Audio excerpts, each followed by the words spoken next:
Empezamos con el tema de receptores de membrana y aquí ponemos el ejemplo de una molécula que llega hacia la célula y resulta que esta molécula tiene su receptor en la membrana plasmática.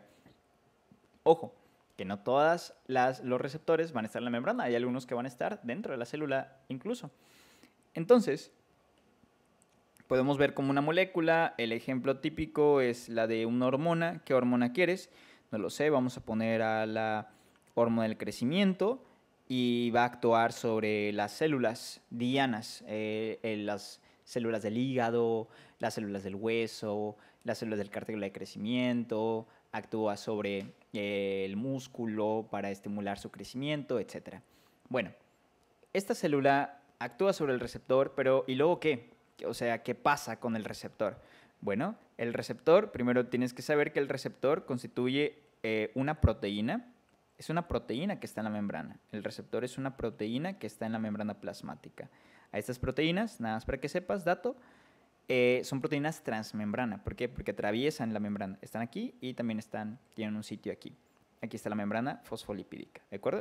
Entonces están en la membrana plasmática estos receptores. Bien. Entonces, los receptores de los cuales vamos a hablar ahorita son los receptores que están en la membrana plasmática. Y ahorita, posteriormente, hablaremos de otros que no están en la membrana. Bueno, primero, el primer receptor del cual vamos a hablar son los receptores acoplados a la proteína G, ¿ok? Estos receptores también reciben el nombre de GPCR, porque son receptores acoplados a proteína G, ¿ok? ¿En qué consiste esta proteína G? Mira, primero que nada, tienes que saber lo siguiente.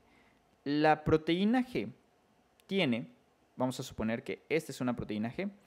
Esta proteína G siempre tiene asociado a ella o está hecha de 3 subunidades. Mira, aquí hay una subunidad, la vamos a llamar alfa. Esta subunidad beta y esta subunidad gamma. ¿De acuerdo? Entonces, este receptor, ¿ok?, está acoplado a la proteína G, ¿sí? La proteína G está compuesta por su subunidad alfa, beta y gamma. Normalmente la beta y gamma están juntas. Entonces, el receptor y la proteína G. Un receptor acoplado a la proteína G. Entonces, resulta ahora que la subunidad alfa puede tener diferentes modalidades, ¿ok? Y es lo que vamos a ver ahorita. Hay una modalidad de la proteína alfa, que es la de tipo S, hay otra que es I y otra que es Q, ¿ok? Entonces, todas ellas tienen diferentes funciones, diferentes actividades.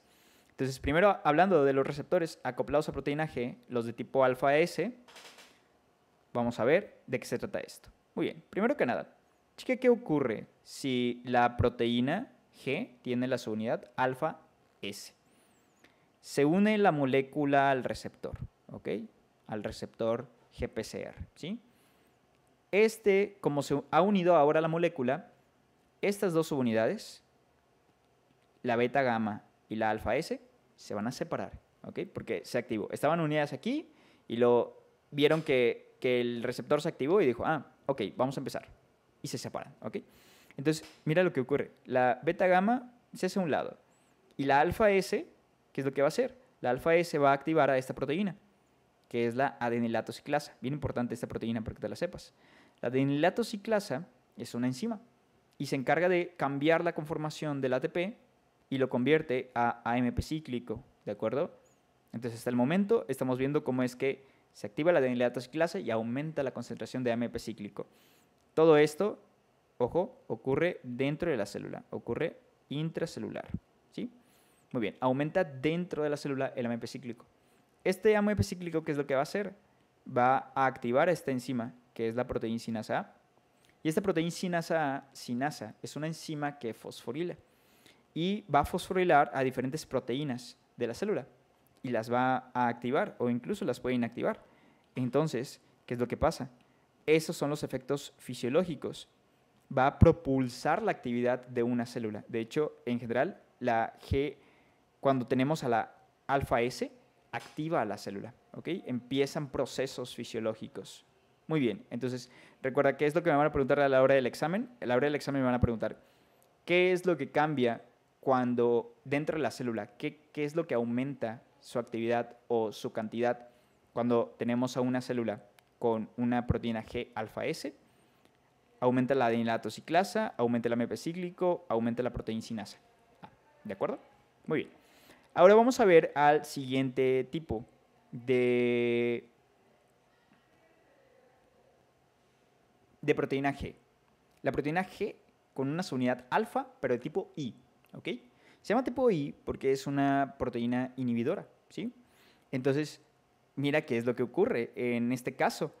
En este caso, suponiendo de nuevo, llega aquí la hormona, llega aquí la molécula y se une al receptor de la célula. Y ahora esta célula, este receptor que estaba acoplado a la proteína G, ¿sí? Nota cómo se separa la proteína G, ¿ok? Y mira lo que hace la subunidad alfa I. Alfa I inhibe a la adenilato ciclasa. O sea, aquí la activaba, aquí le está inhibiendo. Entonces, el ATP así se queda normal y no están los efectos que vimos hace un momento. En cambio, mira lo que ocurre también.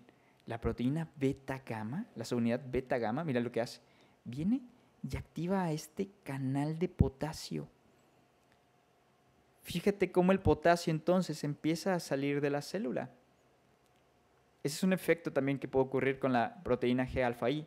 ¿Y por qué es importante? ¿Y por qué dirás, oye, cómo es que la inhibe? O sea, ¿qué? ¿Y eso qué? Te voy a poner un ejemplo. Tenemos nosotros aquí de nuevo a nuestra amiga neurona. Y aquí voy a colocar en su membrana, ¿ok? Vamos a colocar aquí en su membrana un canal de potasio, ¿ok? Recuerda que el potasio es abundante en el líquido intracelular y poquito en el líquido extracelular. Hay mucho aquí y poquito aquí, ¿ok? Entonces, cuando se abren los canales de potasio, ¿hacia dónde tiende a ir el potasio? A favor de su gradiente. O sea, tiende a salir de la célula, tiende a irse hacia afuera. Entonces, ¿qué es lo que ocurre aquí? Cuando el potasio sale de la célula, el potasio es un ion positivo, es un catión. Entonces, ¿qué ocurre? La célula se empieza a volver negativa, ¿de acuerdo? Entonces, si ponemos aquí la diferencia, si esta célula estaba en menos 70, ¿ok? En reposo, en vez de irse hacia lo positivo, ¿hacia dónde se va a ir? Se va hacia lo negativo, porque empieza a perder potasio, ¿ok? Entonces, no sé, se queda en menos 75, etc. O sea, se inactiva, se hace más inactiva, más hacia lo negativo la célula. Entonces, es por eso que, fíjate cómo la actividad también en esta actividad de la proteína G con una alfa I afecta también al canal de potasio y eso hace que la célula se deprima más, se vaya hacia lo negativo. Muy bien. Ahora vamos a ver el efecto, por último, de la proteína G de tipo alfa Q. La proteína G de tipo alfa Q, ¿qué es lo que ocurre con ella? Fíjate cómo, bueno, antes que nada, déjame corregir acá. Ahí está. Recuerda que aquí se une la hormona y mira lo que pasa con la proteína G. Quitamos aquí la beta gamma, no pasa nada aquí. La alfa Q ahora va a activar a otra enzima, que es la fosfolipasa. La fosfolipasa C. Esta fosfolipasa es una proteína de la membrana y esta enzima rompe al fosfatidilinositol, que es un lípido de la membrana. Este fosfatidilinositol se separa y se convierte una parte a de acilglicerol y la otra a IP3. ¿Qué significa IP3? Significa inositol trifosfato. ¿De acuerdo? Entonces, este inositol trifosfato, posteriormente, siempre la actividad del inositol trifosfato, apréndetela bien, es que abre canales de calcio y estos canales de calcio permiten la entrada de calcio al interior de la célula. ¿Por qué? Porque hay mucho calcio aquí afuera y entra el calcio aquí adentro. Entonces, recuerda bien, ¿cuál es el efecto final de la proteína del receptor que está acoplado a la proteína G? Alfa Q. Anotamos, el efecto final es: aumenta la actividad de la fosfolipasa, disminuye la cantidad de fosfatidilinositol y siempre lo que te preguntan en el examen es: aumenta la cantidad de IP3 aumenta la cantidad de diacilglicerol y aumenta la cantidad de calcio. Calcio intracelular. ¿De acuerdo? Todo esto es intracelular, todo lo que te he dicho. ¿Ok? Entonces, eso es lo que hace la proteína G-alfa-Q. Y ahora, bien, regresamos al ejemplo de la neurona, por ejemplo, también. Supongamos que ahora la neurona tiene canales de calcio. ¿Ok? Igual que a la neurona le estimules y que tenga ahí el receptor, que también tenga un receptor acoplado a la proteína G-alfa-Q. ¿Qué es lo que va a pasar? Se va a meter calcio a la neurona. ¿Y qué va a pasar con la neurona? Dime, ¿qué va a pasar con la neurona? La neurona se va a ir hacia lo positivo, ¿ok? Se va a ir hacia lo positivo. Entonces la neurona se va a empezar a activar, va a empezar a generar un potencial, una carga eléctrica positiva. Se va a empezar a activar. Entonces, esa es también la actividad que tiene, o porque tenemos que saber qué es cómo ocurre la alfa-Q. El siguiente receptor que vamos a comentar es un receptor que también está en la membrana plasmática. Y este receptor, aquí tenemos el ejemplo, es un ejemplo del Ganong. Aquí me da el esquemita. Y esto que te he puesto acá de rojo corresponde al área de la membrana plasmática. ¿Okay? Este receptor se clasifica como un receptor que está ligado a una enzima. ¿Sí? Nota cómo esta estructura verde es el receptor y aquí abajito de café tiene una actividad enzimática. Hay receptores que están ligados a diferentes enzimas. En este caso, te ponen el ejemplo de la tirosincina, un receptor que está acoplado a una enzima, que es la tirosincina. Es una enzima que va a fosforilar proteínas. ¿Okay? ¿Por qué te ponen el ejemplo típico de este receptor? Porque resulta que la hormona que típicamente se une a un receptor de tirosincina es la insulina. La insulina actúa sobre la célula y el receptor para la insulina es un receptor acoplado a una tirosincina. Y esta tirosincina va a empezar a fosforilar diferentes proteínas y va a empezar a modificar la actividad de la célula. ¿Recuerdas que es, al final de cuentas, lo que hace la insulina? La insulina, entre otras cosas, por ejemplo, permite la entrada de glucosa a la célula. ¿Ok?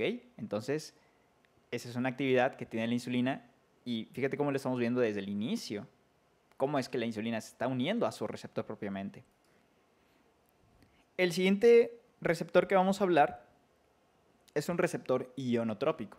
Este receptor ionotrópico lo estudiamos porque es un receptor que al activarse permite la entrada de iones a la célula.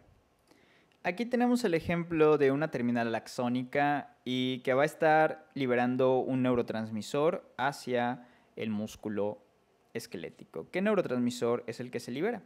Vamos a ponerla acá, es la acetilcolina. La acetilcolina es la que estimula el músculo esquelético, pero resulta que este receptor en realidad es un canal de sodio también, ¿ok?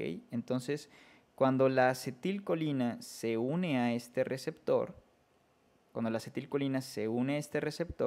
como es un canal de sodio, ¿qué es lo que va a permitir? Se va a abrir. ¿Y el sodio hacia dónde se va a dirigir? Tú dime, el sodio se dirige hacia adentro, porque aquí hay mucho sodio afuera y aquí hay poquito sodio. Entonces se dirige a favor, porque es un canal, ¿ok? Entonces empieza a meterse sodio y ¿qué es lo que va a pasar? La membrana de la célula va a empezar a adquirir una membrana y así empieza la contracción. Entonces, lo que nos referimos aquí es, fíjate cómo este receptor ionotrópico, al unirse, al ser, es un receptor, recibe una molécula, pero al ser ionotrópico permite el paso también de iones. El ejemplo típico que te estoy mencionando acá es el receptor de acetilcolina nicotínico. Receptor nicotínico de acetilcolina, ¿okay? El cual es un canal también de sodio. Muy bien, este se encuentra en el músculo esquelético. Lo vamos a ver en el tema de músculo. Por último, vamos a hablar ahora bien de un receptor que no está en la membrana de la célula, sino que está en el interior de la célula, en el citoplasma de la célula. Este es el ejemplo típico de los receptores para las moléculas esteroideas. ejemplo de una molécula esteroidea. Vamos a poner acá, testosterona. La testosterona, recuerda que pasa, como es un esteroide, pasa libremente por la membrana. Y se topa con un receptor que está dentro de la célula. Es un receptor intracelular. Este receptor se dirige junto a la hormona hacia dentro del núcleo. Y esto es bien importante, esto te lo van a preguntar en el examen. ¿Cómo actúan los receptores sobre la célula? La actividad final de los receptores es activando, potenciando los factores de transcripción. ¿Ok? Los esteroides, las hormonas esteroideas, actúan directamente sobre el núcleo. Actúan directamente activando factores de transcripción y cambian la actividad totalmente de la célula. Y muy bien. Esos fueron los receptores que quería que estudiáramos en este tema. Nos vemos en el siguiente.